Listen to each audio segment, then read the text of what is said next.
Have you ever wondered why Moe Szyslak, the Simpsons' most miserable bartender, always seems to drift between comedy and something much darker?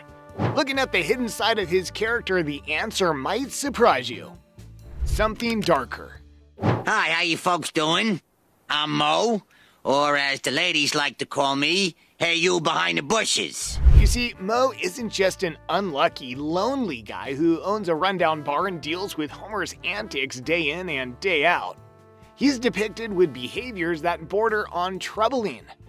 And it's not only his misfortune or sketchy side hustles, Moe represents some of the darker, often ignored aspects of the human psyche, blending self-destructive impulses with an intense longing for validation.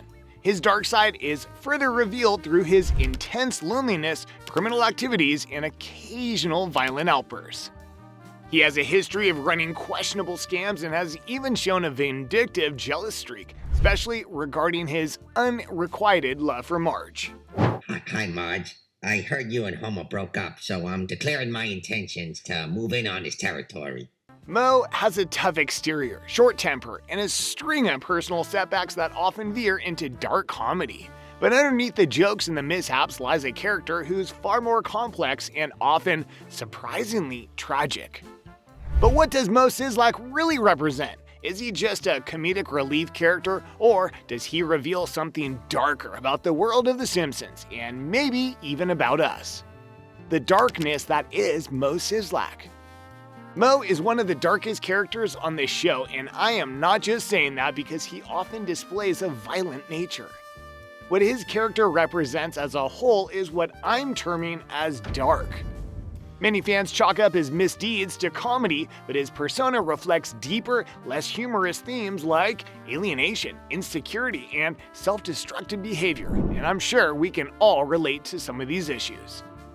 Moe is both the butt of the joke and a vehicle for themes that are far from funny.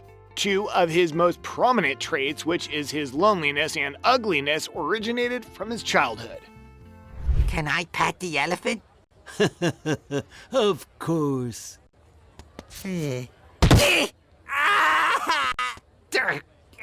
Guess I'll just have to become beautiful on the inside. Flashbacks show a tough, troubled kid abandoned by family and shaped by hardship, which feeds his bitterness, sleaziness, and violent impulses. Due to the hints at a traumatic childhood, Moe can't function well in an environment that consists of the cheerful and naive children of Springfield. The episode Bart Sells His Soul did a very good job of emphasizing that fact. Oh, sorry, kid, sorry. I'm not used to the laughter of children. It cuts through me like a dentist drill. Moe lacks almost any acceptable form of etiquette, has quite a temper, and always has trouble interacting with others. But even in the midst of all his unlikable qualities, Moe still appreciates those who acknowledge him as a friend or treat him well. And we can even tie this to the reason why he has a friendly attitude toward his regulars. All the barflies, including Homer, Barney, Lenny, and Carl, treat Moe as their friend, and they are probably the only ones who acknowledge him so much. This is the main reason Moe always values his regulars. Although he may not openly show it, he values these friendships deeply, as they give him a place to belong without judgment. On the outside, it would seem Moe is only friendly toward his regulars for giving him business, but the episode Flaming Moe's hinted at a deeper chemistry between Moe and his regulars beyond that of greed. In the episode, Moe discovers a drink recipe that transforms his bar into the hottest spot in town. For the first time, he's on top, finally getting recognition and success. But what happens? Moe's darker side takes over, leading him to withhold credit from Homer, who invented the drink. His decision backfires, and he's left alone, his one shot at success vanishing due to his own selfishness. But during the episode, Moe had finally succeeded in earning the respect and friendship of everyone, which is why he seems so content in that episode. Henceforth, this date shall forever be known as Flaming Moe's Day. But in other episodes, like in Bart Sells His Soul, even though he succeeds in increasing his sales, he doesn't feel satisfied as he constantly has to put on a gimmick to remain endearing to others. Getting darker. Moe is trapped in a vicious cycle of misfortune, often set up by his own mistakes, and it's crazy to think that this pattern is part of what makes him so compelling as a character. Each time he gets close to something good, he finds a way to tear it down. In the episode Pygmalion, Duff Beer sponsors a festival in the town. Moe's privileged to contest in a bartending competition, and luckily he gets the grand prize, which is having his face on the upcoming Duff calendar. But due to his ugliness, his picture is covered with so many layers of stickers. This stigmatization pushes him to get plastic surgery, which comes out just fine. Is that me? Becoming a new celebrity in town attracts a lot of attention to him, which includes becoming a movie star. To cut the story short, his pride gets him fired from a movie set, and just as he's about to leave, a set piece falls on him. It crushes his face back to square one, and we get to see the ugly Moe once again. Another side of Moe that gets darker when you really think about it is his affinity for criminal activities, and the fact that he is a shady opportunist. In the Springfield Connection, it's revealed that Moe has a criminal side hustle with various scams and illegal operations, such as secretly selling endangered species and smuggling pandas. This showcases Moe is more than just a miserable bartender, he's a shady opportunist. Moreover, Moe has had a lot of weird criminal records, which include child murder, weapon assault, malpractice, and robbery. In the episode Radioactive Man, Moe flashbacks to when he killed the original Alpha Alpha while he was on set as an actor of the original Little Rascals. You stole my bit! That's my bit! You stole my bit! God!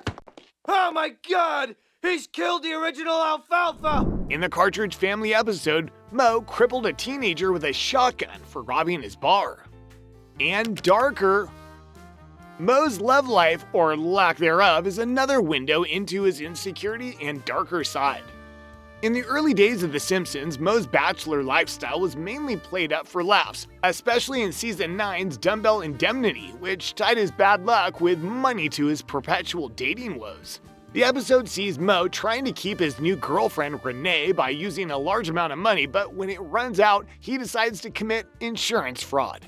Moe eventually tells Renee the truth about the insurance fraud scheme. At first, she's happy he was honest, but when Moe starts scheming for a way to get Homer out of jail without paying the bail, involving grave robbing and arson, Renee is disgusted and leaves him. Goodbye, Moe. Where you going, baby? You going to find the corpses? Yes, Moe, I'm going to find corpses. Well, you want me to come with? Here, Renee almost brings out a softer side of him, but Moe's self-doubt and bitter view of the world sabotages this relationship before it can even take off. Throughout the series, the running joke around Moe's miserable love life gradually became part of his core character, emphasizing his loneliness and deep-seated sadness. By the later seasons, Moe's struggles with depression takes on a darker tone, with episodes showing him on the brink of suicide, like his attempts in Season 14's Moe Baby Blues and Season 24's Whiskey Business. Despite the dark edge, other characters often rally to help Moe find some comfort. He's had a few romantic storylines over the years, with most ending badly, except for his engagement to Maya in Season 33's The Ways We Were. Yet Moe's depression never fully goes away, serving as a bittersweet reminder of life's difficult challenges. Much darker. There's also a much darker side to Moe that the show doesn't sugarcoat.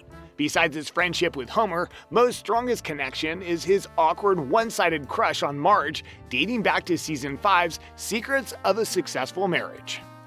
Here, I brought you some posies. Oh, my. I'm very flattered, but I'm not really interested. Although Marge has made it clear she's not interested, Moe doesn't let up, sometimes pushing boundaries that only drive him further from the one family who accepts him. Moe's bond with Marge and Maggie springs from a need for genuine acknowledgement.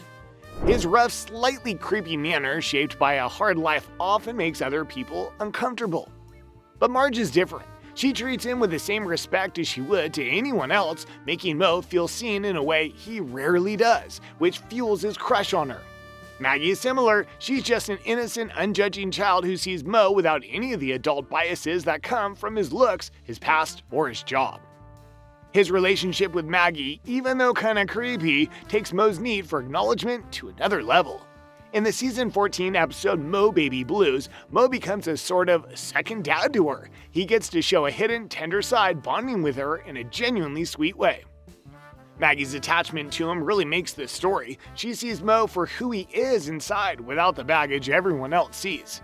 Speaking of season 14, it got much darker for Moe. It shows him at his lowest point outside of his role in Mo Baby Blues. That episode aside, he was pretty much the show's low point as his character got seriously flattened out. Gotta kick one person out. Someone who's alone, already bitter, someone whose feelings have been trampled on so many times, one more won't make any... Oh, Mo. Moe became almost entirely defined by his desperate loneliness and sleaziness, with most of all of his appearances focused on jokes about either his suicidal tendencies or his creepy, inappropriate behavior. Some of these moments hit a particular low, like his unsettling interest in animals, kidnapping someone in a Misery-style twist, hitting on Marge, and even falling for Gil in a tomato suit. The Mo-lution. I find Moe to be quite unique, as I don't think anyone in Springfield is at his level of depression. I'm not talking about the depression he has currently without dignity, but rather a depression complemented by a longing for improvement. I've lost the will to live. Oh, that's ridiculous, Mo. You've got lots to live for. Really? That's not what Reverend Lovejoy's been telling me. Wow. It's true, Moe has lost a lot of what once made him strangely endearing. For a rough-around-the-edges bartender, he started off with a surprisingly amount of charm and even a hint of kindness. But over time, beginning with his first suicide attempt in Season 8, his character took a darker turn, leaning heavily into sleazy and perverse traits. Yet, it's worth remembering his early days when he was more than his flaws. Beneath his grumpiness and rough demeanor, Moe wasn't a bad guy, he was simply a lonely man who, for all his faults, had a spark of decency. Moe embodies a type of comedy that hits close to home. He's haunted by his shortcomings, and his happiness feels rare and fleeting. It's what made him relatable in his own sad, humorous way, a character who reflects the everyday struggles that, for some, are hidden just beneath the surface. In the end, his character is more than just comedic relief. He serves as a reminder of the overlooked dark sides that many comedic shows blend into their secondary characters. And his story challenges us to look beyond the laughs and see the hidden pain.